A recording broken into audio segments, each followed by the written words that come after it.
Professionally, I am a portrait artist. I love people. And in high school, I found drawing people a challenge.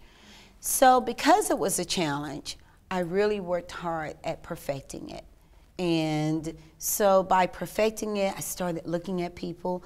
Like when I talk to people, I always look at their features because I just love to see what make people people, what make them individuals. So I fell in love with the human face. Regardless of how someone thinks someone's ugly or beautiful, didn't matter to me. I just love the human face. So I perfected painting portraits, and that's my favorite genre, portraits.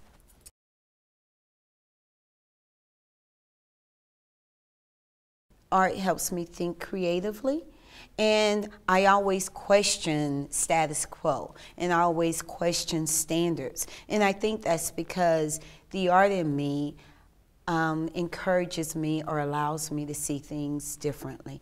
And with that in mind, I'm able to get people to see things differently. So I'm always challenging people around me, and that's the good thing about art. It helps me challenge other people to think and live creatively.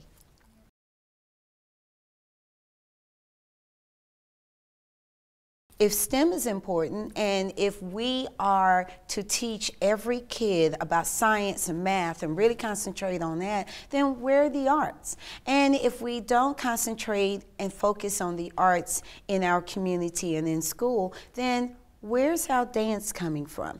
And in 10 years from now, what's going to be the value of music? And what's going to be the value of theater and our movies? And I can hear us all saying, oh, well, God, they don't make movies the way they used to make. Of course not. We didn't teach kids while they were young to think creatively. So how do you expect them as adults to all of a sudden one day be great thinkers and creative minds? No. So right now, we are really setting ourselves up to be cultural illiterates because art doesn't matter. We're going to have a hard time.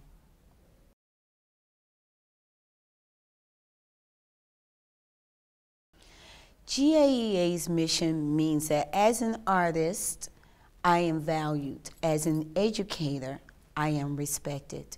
So outside my classroom, what I have to say, what I mean, matters to someone besides me. I don't live inside that corner of a room all by myself. When I leave my classroom and I want to talk to someone about what's happening in the arts on a local level, someone's there to listen to me.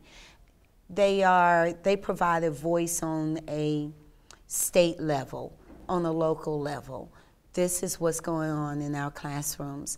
This is what the teachers want to let legislators know about these laws that you're passing.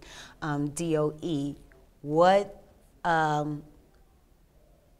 they're able to communicate from the teacher's point of view how DOE affects our classroom.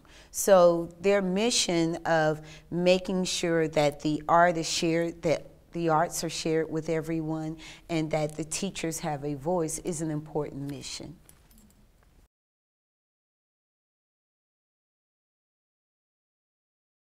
Number one, we need to stop being quiet. We're not an island all on our own, and we are our worst enemies. We enjoy not being looked at, okay? This is education reform, so you guys are paying attention to the core subjects, math, science, social studies, and language arts, so don't mess with us, we're good. Well, that's leaving us behind. And the quieter we are and the more comfortable we are in our classrooms, the more we're going to be left behind. And so when decisions have to be made about where funding is being placed, or what teachers matter, or how many kids are in a classroom, when we're quiet, we're ignored. So what we need to do is to shout, we are here. These are our needs, and not only are we here, we matter. That's what we need to do. We need to be a voice.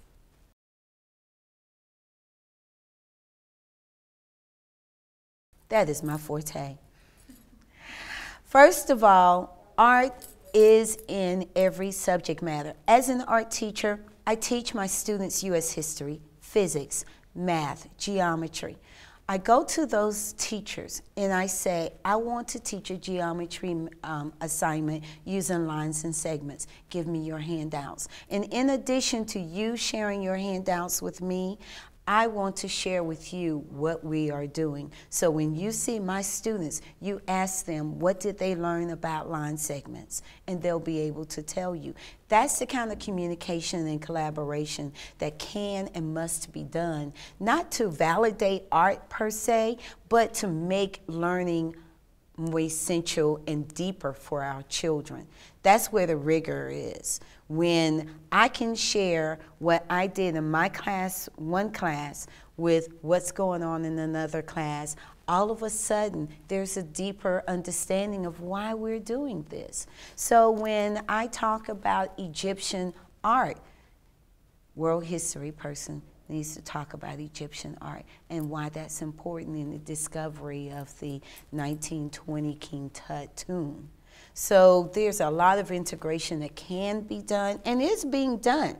Once again, we sit quietly in our corners when we have a responsibility to go into the school classrooms of the other teachers and say, hey, we've got to work together for these kids. This is what I know, tell me what you know, and we're going to build a lesson.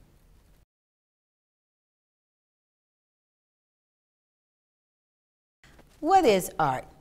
One of the first lessons I do every year. Art is living. Everything that we do as human beings relate to art. At the beginning of time, we wore fig leaves, walked around and ate of the earth. We started creating art at that time. Pictographs are pictures in which we drew images to communicate with one another. As we progressed, so did our pictures, so did our images. Communication is art. Without art, we cannot communicate.